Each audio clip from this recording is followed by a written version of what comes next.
बात की आपने, अभी 2 ट्रेलर आए, तो बोल राधापुर और सुनिया हमार स्वाभिमान। सर आपने देखे दोनों?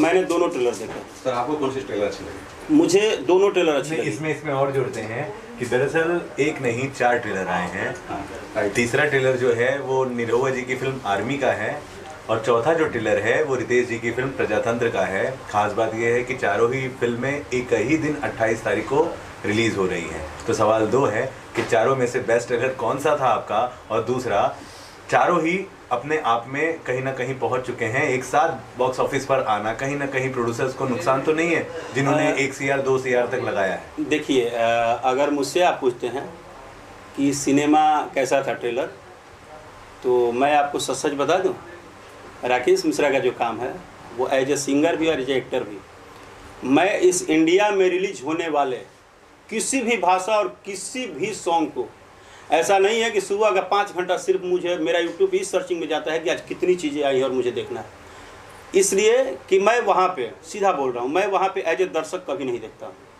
मैं as a actor, as a technically और as a singer, as a actor के तौर पे मैं उसकी कंटेंट को देखता हूँ कि ये कंटेंट क्या है, ये कंटेंट क्या है, ये कंटेंट क्या है। प्रतिभा किसने क्या किया है, एक्टर सारे अच्छे होते हैं सर, एक बात समझ लो, लेकिन फिर भी हम किसके भरोसे होते हैं? अपने श्रोता के भरोसे, अपने जनता के भरोसे, ठीक है। उसी तरह से सबका भोजपुरी में ही डायलॉग है, सब में फाइट एक्शन है ही, गाने हैं ही।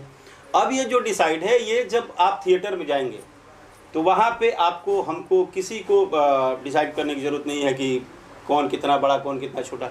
जब जनता में जाएगा तो जनता की वोट मत आपको बता देगी कि कौन कहाँ है, पहली बात, इसलिए कि वो जनता का चीज़ है। लेकिन अगर हमसे पूछेंगे तो जितने भी ट्रेलर की आप बात की, हमने सब सारे ट्रेलर देखे हैं, हम आपको बता दे रहे हैं। और सारे ट्रेलर में मुझे सबसे अच्छी जो बात लगी कि हम आगे बढ़ रहे हैं, बस मुझे इसी बात का खुशी है कि हमारा जो प्रयास है, सिनेमा जो अभी दिख रहा है, जो ट्रेलर दिख रहा है, जो बनाने का स्टाइल दिख रहा है, जो कंटेंट दिख रहा है, वो कहीं ना कहीं हम आगे बढ़ रहे हैं, बस यही है।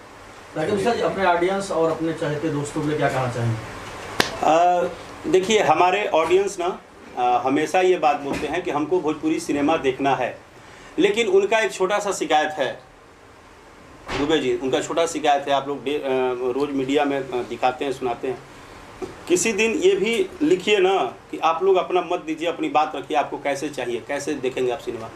सारे दर्शक, हम लोग जब स्टेज शो करते हैं तो हम लोग बोलते हैं कि भैया थिएटरवा में जाके देखा सिनेमा, बोलते हैं भैया 3.5 घंटा बर्दाश्त ना होला। तो जिस तरह हमें आपको सुविधा चाहिए, हमारे देखने वाले, सुनने वाले दर्शक को भी अब सुविधा चाहिए। वो 3 घंटा अब चोय चोय वाला पंखा में नहीं बर्दाश्त कर पा रहे हैं। मैं सिंपल सा बात बोल रहा हूँ, जिस दिन भोजपुरी सिनेमा को मल्टीप्लेक्स दे दिया जाएगा, फिर आप देखिए भोजपुरी सिनेमा का रिकवरी और भोजपुरी के दर्शक।